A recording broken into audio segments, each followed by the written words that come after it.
1 నుంచి 6 వరకు.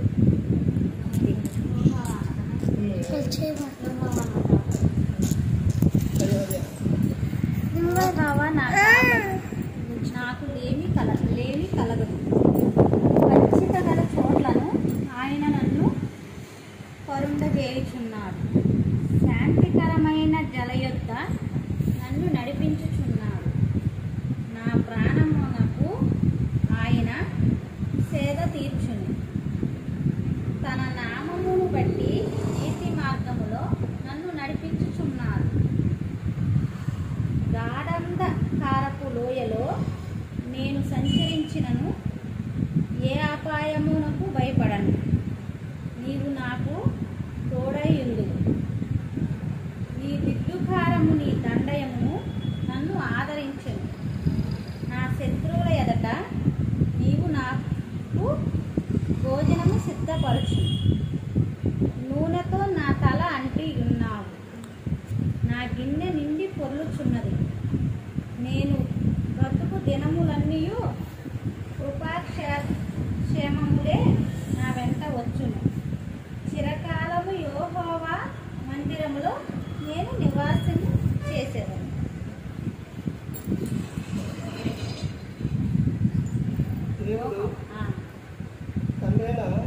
దేవుడు లోకంలోనే ప్రతి ఒక్కరు కూడా వారు బహుగా ఫలించాలి, బాగుండాలని కోరుకున్నారు. అయితే ఈ కీర్తన ఎవరు రాశారు అంటే దావీదు గారు రాశారు. ఈ కీర్తన ఆయన అరణ్య ప్రాంతంలో ఉన్నప్పుడు ఆయన అక్కడ ఉండి రాస్తున్న కీర్తన ఈ 23వ కీర్తన. ఈ 23వ కీర్తనలో దావీదు గారు ఏమని చెప్తున్నారంటే, యెహోవా నా కాపరి. ఆయన మనకు కాపరిగా ఉంటే మనకు లేమి కలుగదు.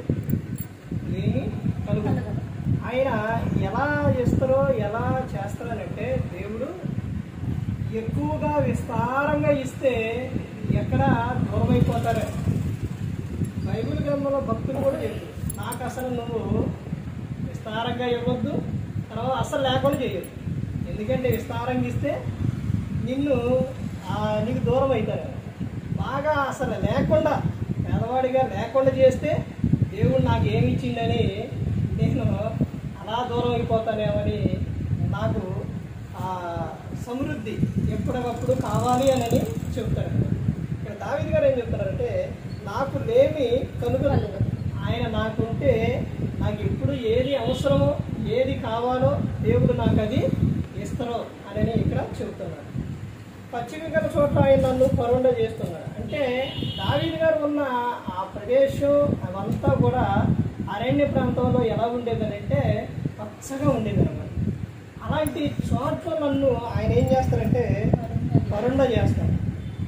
చక్కగా ప్రశాంతమైన వాతావరణం, చక్కగా మంచిగా ఉన్న ప్రదేశం, అలాంటి చాటు దేవుడు నన్ను పరుండ చేస్తాడు. శాంతికరమైన జనముల యొద్ద నన్ను నడిపిస్తాడు అని దావీదు